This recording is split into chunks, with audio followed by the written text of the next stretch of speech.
सांगली शहर पत्रकार संघाकडून 6 जानेवारी पत्रकार दिन उत्साहात साजरा करण्यात आला। यावेळी खासदार विशाल पाटील, विधान परिषद आमदार इद्रिस नायकवाडी, पोलीस अधीक्षक संदीप घुगे, जिल्हा परिषदेच्या सीओ तृप्ती दोडमिसे, मनपा आयुक्त शुभम गुप्ता, ज्येष्ठ पत्रकार बापूसाहेब पुजारी, जिल्हा माहिती अधिकारी संप्रदा बीडकर, शहर पत्रकार संघाचे अध्यक्ष सुभाष खराडे मान्यवरांनी दिल्या पत्रकारांना शुभेच्छा। यावेळी व्हॉइस ऑफ मीडिया इलेक्ट्रॉनिक सेलचे जिल्हाध्यक्ष शंकर देवकुळे, ज्येष्ठ पत्रकार हरीश यमगर, प्रकाश कांबळे, शेखर जोशी, अमृत चौगुले, हनुमंत मोहिते, बलराज पवार, दीपक चव्हाण, शरद पवार, सरफराज संदीप, प्रथमेश गोंधळे, दीपक कांबळे आदीसह पत्रकार उपस्थित होते। कार्यक्रमाचे नियोजन ऋषिकेश खराडे, अमरनाथ खराडे, संजय देसाई आदींनी केले। आता सत्ता परत आली तर आपल्याला मंत्रिपदच दिलं नाही। पत्रकारांना आवडते पालकमंत्रीपद, एक जिल्ह्याचं मंत्रिपद कुठे असते, पण त्याच्या मागे लागता येते, त्यांच्यावर काय लिहिता येते, त्यांच्याकडनं काय घेता येते। आता नसल्यामुळे थोडा त्रास आहे। आता कोण नायकवाडी साहेब तुम्ही पालकमंत्री सत्ताधारी नेमताय, चांगलं आहे। ह्याच्याबद्दल म्हणजे आता बेटिंग सुद्धा चालू झाली असेल बघा, कोण पालकमंत्री होणार। पण हे पालकमंत्री झाल्या आपण सगळ्यांनी, तुम्ही आमदार म्हणून, आम्ही खासदार म्हणून, या सांगलीच्या पत्रकारांसाठी एखादं काहीतरी नवीन करायचा प्रयत्न आपण ह्या दिनानिमित्त आपण त्यांना आश्वासन दिले। एखादं कॉलनी असेल, काही सवलतीच्या घरं असतील, काही इतर सुविधा असतील। कदम साहेबांनी खूप चांगले मुद्दे मांडले आणि मॅडमनी खूप छान विषय मांडले, जे आपल्या हेल्थ बद्दल आहे, स्वास्थ्य म्हणजे मानसिक असो शारीरिक असो। काल आपल्यातला एक व्यक्ती निघून गेला, पण ह्याच्यापुढे आपण सुद्धा फिट आहोत का? इतर त्रास आहेतच, राजकीय त्रास आहेत, धमक्या वगैरे आहेतच, पण आपण ही आपल्या कुटुंबाला वेळ देतो का, आपल्या प्रकृतीला वेळ देतो का? ह्याच्यासाठी सुद्धा काय काय प्रबोधन करता येतील। हेल्थ कॅम्प घेतला, मॅडमनी काही सजेशन दिले, खूप चांगले दिले। त्यातनं आपण सगळ्यांनी काहीतरी शिकून घ्यावं, आमच्या राजकर्त्यांकडनं काहीतरी करून घ्यावं।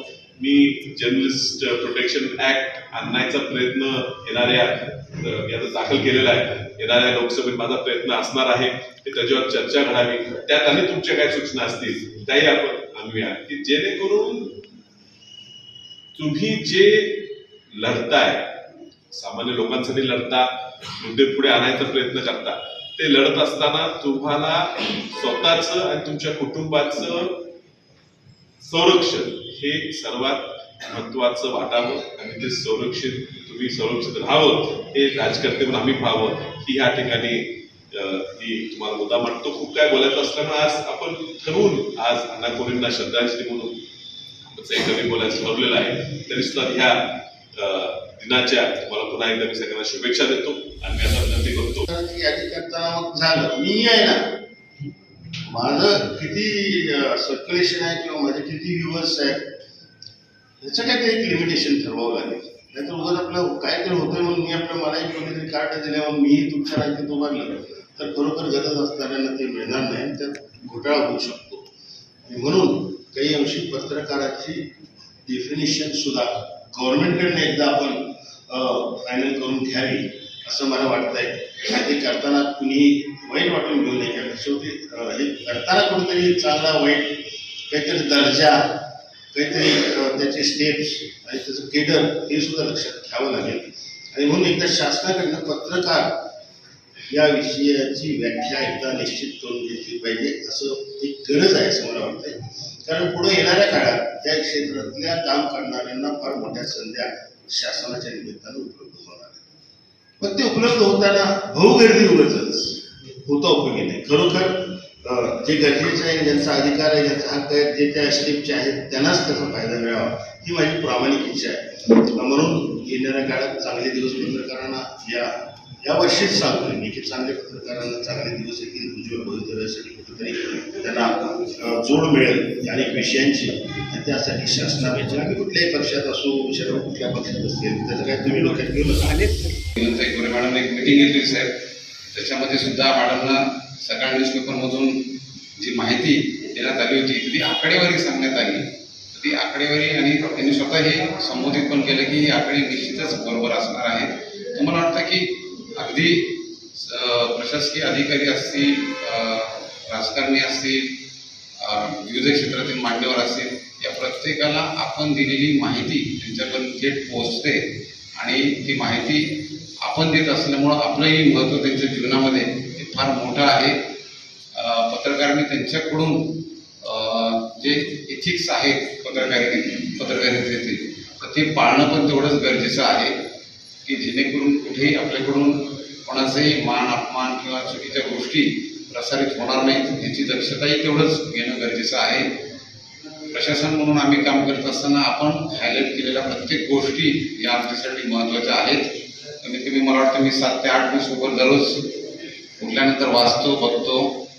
त्यातले आपले कात्रणं सुद्धा आमच्यासाठी ते महत्त्वाचे आहेत. डिस्ट्रिक्ट स्पेशल ब्रांचचे कात्रणं पण आम्हाला नेहमीच आमच्यासमोर ठेवतं.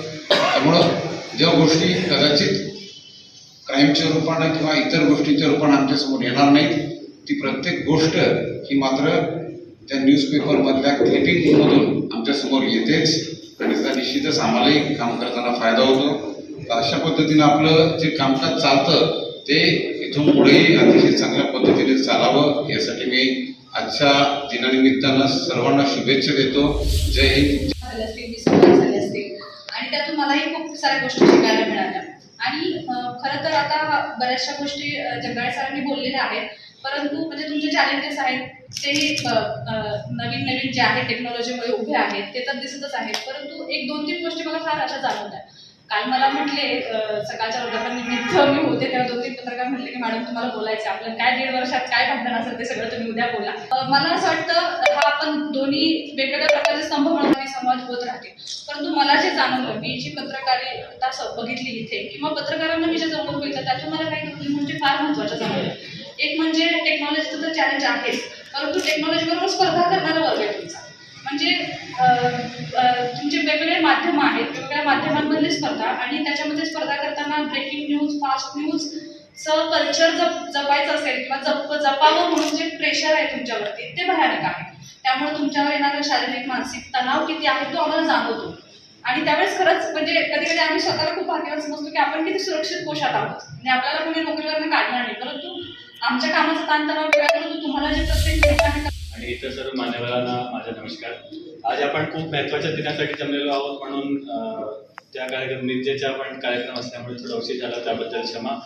पण पत्रकार दिन खूप महत्त्वाचे आहे कारण पत्रकार महत्त्वाचे आहे आणि पत्रकार महत्त्वाचे यासाठी आहे कारण तुम्ही जसं आपण नॉर्मली म्हणतो मी जेव्हा लहान होतो तेव्हापासून मी शिकतोय की प्रेस आपला आपल्या डेमोक्रेसीचा चौथा भाग आहे आणि ते चौथा भाग असल्यामुळे तुमची जबाबदारी खूप जास्त आहे आपण नेहमीच सांगतो. पण मला वाटतंय की तुम्ही जी करत आहात त्या बऱ्यापैकी पॉझिटिव्ह निगेटिव्हच्या कॉम्बिनेशन असल्यामुळे आपल्याला फक्त एवढी बाब थोडं लक्षात ठेवली पाहिजे की कन्स्ट्रक्टिव्ह क्रिटिसिझम असणे अपेक्षित आहे. नुसतं प्रत्येक माणसाची स्तुती करणे किंवा प्रत्येक माणसाचे टीका टिप्पणी करणे तर दोन्हीचा काही जास्त उपयोग होत नाही. जर आपण प्रत्येक बाबीची अभ्यास करून चांगल्या पद्धतीने जर आपण कन्स्ट्रक्टिव्ह क्रिटिसिझम केलं तरी त्याबद्दल आम्हाला पण काहीतरी नवीन शिकता मिळते आणि त्याबद्दल आपल्याला लोकांच्या हितासाठी काहीतरी नवीन कार्यक्रम त्याप्रमाणे करता येते. तर मला वाटतंय की परत एकदा मी जास्त वेळ घेणार नाही कारण ऑलरेडी सगळ्या लोकांना भरपूर वेळ झालेली आहे. तर परत एकदा आजच्या पत्रकार दिनाच्या सर्वांना खूप खूप शुभेच्छा. जय हिंद, जय महाराष्ट्र.